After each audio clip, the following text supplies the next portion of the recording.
that must be exhausted. As a student and administrator of national security, I would also take into consideration the 5 dimensions of national security, which would include socio-economic, political, even religious, and ecological dimension. All of these have to be discussed, not just by one senator, but a 24-man and woman Senate and the whole Congress, so that the Chief Executive could be advised accordingly. Thank you. Thank you. Attorney Roque. As a professor of international law, I submit that nuclear weapons are illegal. 1, because they are incapable of distinction under the law of international humanitarian law. And number 2, they cause serious, superfluous injury and unnecessary suffering. I am therefore against putting nuclear warheads in Japan. Secondly, it could run contrary not only to our constitution, which prescribes that the Philippines shall be a nuclear-free zone, it also runs contrary against an ASEAN treaty declaring the whole of ASEAN as nuclear-free. Number 3, in terms of foreign policy, I believe that there should be strict adherence with the UN Charter. There should be strict adherence with Article 2.4 of that Charter, which prohibits the use of force, and the mere possession of nuclear weapons could constitute the threat of use of force, which is equally prohibited under the UN Charter, in the same way that actual use of force is prohibited. I enjoin all countries to comply with Article 2.3 of the UN Charter, which encourages everyone to resolve disputes peacefully. But Harry, if this comes as part of the package of the Quad, what will your stand be?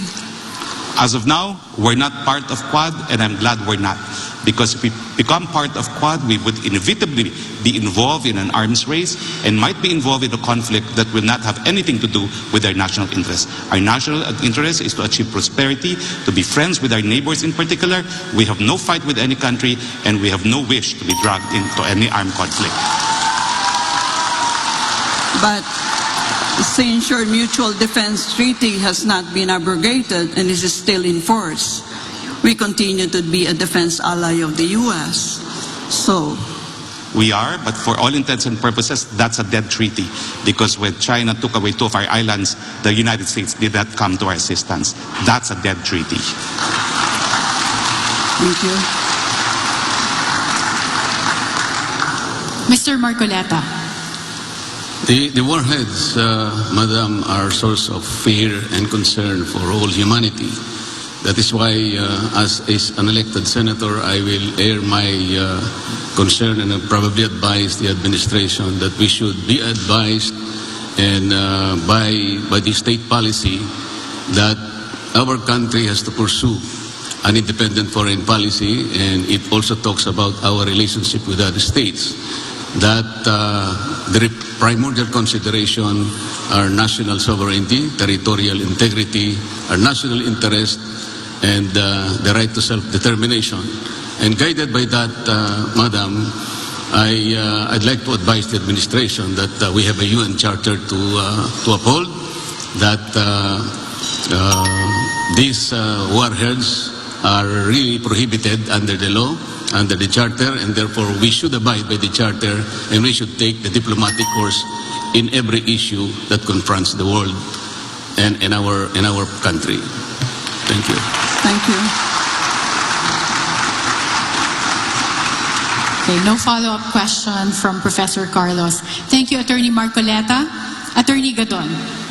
I do not agree, or I do not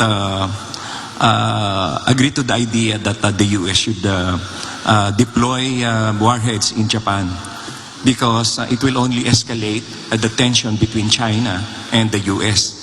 And since we will be caught in the middle of the whatever tension or hostilities that may arise in the future.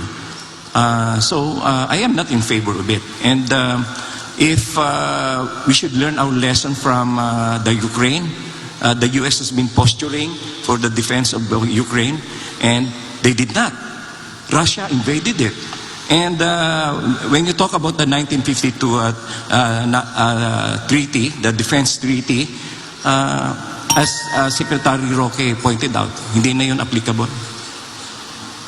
So that means if you are a senator, you will abrogate the Mutual Defense Treaty. Yes. Is that correct? Yes.